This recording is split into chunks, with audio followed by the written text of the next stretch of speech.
இது உண்மைதான் இல்ல. நம்மள பல பேர் வந்து ஒரு விஷயத்த செய்யறதுக்கு முன்னாடி பல வாட்டி யோசிப்போம்.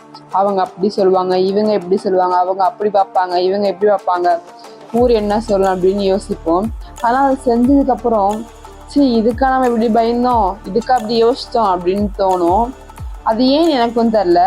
ஒரு விஷயம் பண்றதுக்கு அப்புறம் அந்த டைம் தோணும், இதுக்கா பயந்தோம், மறுபடியும் புதுசா ஒண்ணு செய்வோம், மறுபடியும் அதே தாட்டு, அதே யோசிப்பு, ஐயோ தப்பா பண்றோமோ, அவங்க ஏதாவது நினைப்பாங்களோ அப்படின்னு நினைப்போம். மறுபடியும் நெக்ஸ்ட் டைம் வந்து இதுக்கா பயந்தோம் அப்படின்னு தோணும். அது ரிப்பீட்டா நடந்துகிட்டே இருக்கு. அது ஏன்னு எனக்கும் புரியல என்ன வரைக்கும். அது சில டைம் வந்து யார் என்ன சொல்ல போறா, நம்ம இஷ்டம், நம்ம ட்ரெஸ்ஸு நம்ம போறது அப்படின்னு நினைச்சிட்டு போறேன். அதே மாதிரி நீங்களும் இருங்க. இந்த விஷயம் எதுக்கு சொல்லணும்னு எனக்கு தோணுச்சு, சொல்லணும்னா நல்லா இருக்கும் அப்படின்னு தோணுச்சு. அதே மாதிரி நீங்களும் இருங்க. சரி, Tata, bye bye, love you all.